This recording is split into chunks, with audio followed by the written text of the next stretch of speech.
বিশ্ব সংবাদে আপনাকে স্বাগত।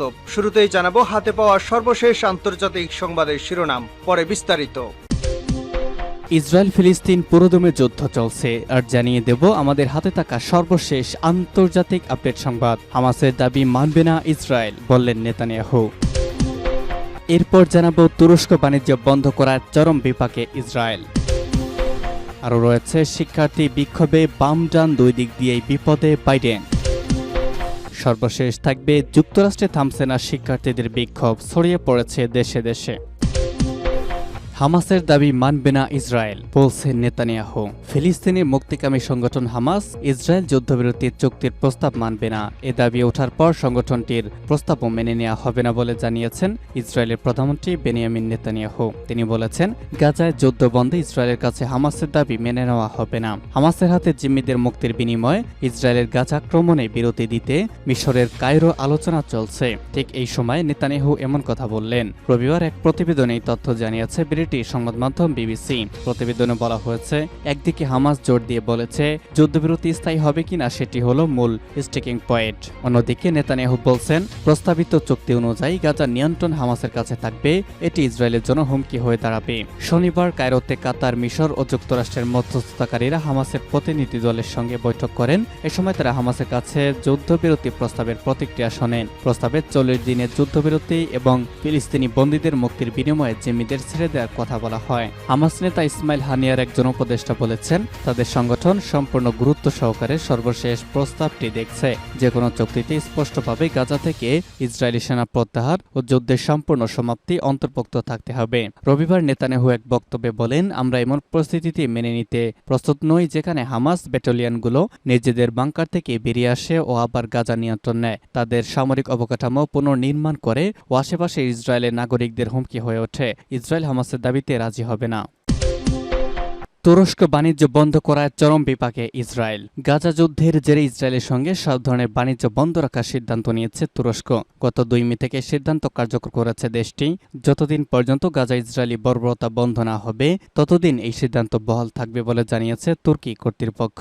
তুরস্কের এই সিদ্ধান্তে চরম বিপাকে পড়তে যাচ্ছে ইসরায়েল। তুরস্ক বাণিজ্য বন্ধের সিদ্ধান্তের 3 দিনের মাথায় এমন আভাস দিয়েছে ইসরায়েলি সংবাদ মাধ্যম ক্যালকালিস্টের প্রতিবেদনে বলা হয়েছে, তুরস্কের এই বাণিজ্য বয়কটে প্রভাব আগামী কয়েকদিনের মধ্যেই ভুগতে শুরু করবে ইসরায়েল। সংবাদ মাধ্যমটি জানিয়েছে, তুরস্কের এই সিদ্ধান্তের কারণে ইসরায়েল মৌলিক পণ্য, খাদ্যপণ্য এবং বাড়িঘরের দাম বেড়ে যাবে। সংবাদ মাধ্যমটি আরও জানিয়েছে, তুরস্ক বাণিজ্য সম্পর্ক ছিন্ন করার পর ইসরায়েলি সরকার বেশ অবাক হয়েছে, কারণ তারা ভেবেছিল তুরস্ক বাণিজ্য বন্ধ করে দেওয়ার হুমকি দিলেও এটি কখনো কার্যকর করবে না। কিন্তু তাদের অবাক করে দিয়ে তুর্কি প্রেসিডেন্ট রিসেপ তাইপ এরদোগান এমন কঠিন সিদ্ধান্ত নিলেন। সংবাদ মাধ্যমটির প্রতিবেদনে বলা হয়েছে, তুরস্কের বিকল্প বের করতে লম্বা সময় প্রয়োজন হবে, সঙ্গে নতুন করে চুক্তিও করতে হবে।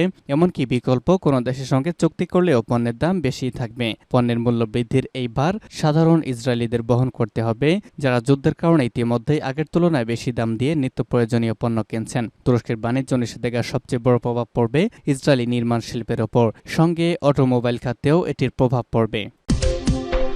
শিক্ষার্থী বিক্ষোভে বাম ডান দুই দিক দিয়েই বিপদে বাইডেন। ফিলিস্তিনের সমর্থনে বিখ্যাত শিক্ষার্থীদের যে বিক্ষোভে উত্তাল যুক্তরাষ্ট্রের বিশ্ববিদ্যালয় ক্যাম্পাসগুলো, সেই ক্যাম্পাসগুলোয় গাজা ইসরায়েলি অভিযানের প্রতিবাদে তাদের এই বিক্ষোভ। আইনশৃঙ্খলা রক্ষাকারী বাহিনীর সঙ্গে মুখোমুখি অবস্থানে রয়েছেন বিক্ষোভকারীরা। ঘটছে নির্বিচার আটকের ঘটনাও। অন্যদিকে ইসরায়েল ও হামাসের মধ্যকার শান্তি আলোচনায় মধ্যস্থতার জন্য মধ্যপ্রাচ্যে কূটনীতিকেরা জড়ো হয়েছে। তাদের উদ্দেশ্য যুদ্ধবিরতি। দেশে বিদেশে এমন পরিস্থিতি মার্কিন প্রেসিডেন্ট জো বাইডেনকে নতুন এক অভ্যন্তরীণ রাজনৈতিক সংকটে আষ্টেপৃষ্ঠে জড়িয়ে ফেলেছে। বাম ও ডান দুই মেরু থেকে চাপে পড়েছেন বাইডেন। বামপন্থীরা অবিলম্বে যুদ্ধবিরতি চান, শান্তি চান। আবার মার্কিনরা মনে করছেন ক্যাম্পাসগুলোয় নজিরবিহীন এমন বিক্ষোভ শিক্ষার পরিবেশকে বাধাগ্রস্ত করছে, শান্তি শৃঙ্খলা নষ্টের ঝুঁকি তৈরি হয়েছে। ফিলিস্তিনের দক্ষিণাঞ্চলের রাফায় উদ্বাস্তুদের তাঁবুর সামনে টানানো একটি ব্যানারে মনোযোগ কেড়েছে।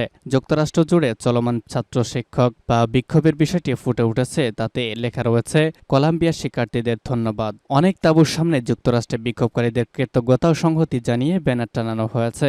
কয়েকজন আমেরিকান সাংবাদিক এসব ছবি ভিডিও প্রকাশ করেছেন। এতে বোঝা যায় চলমান বিক্ষোভের রেশ মার্কিন ভূখণ্ড ছাড়িয়ে রাফাতেও পৌঁছাতে গিয়েছে। যুক্তরাষ্ট্রে থামছে না শিক্ষার্থীদের বিক্ষোভ, ছড়িয়ে পড়ছে দেশে দেশে।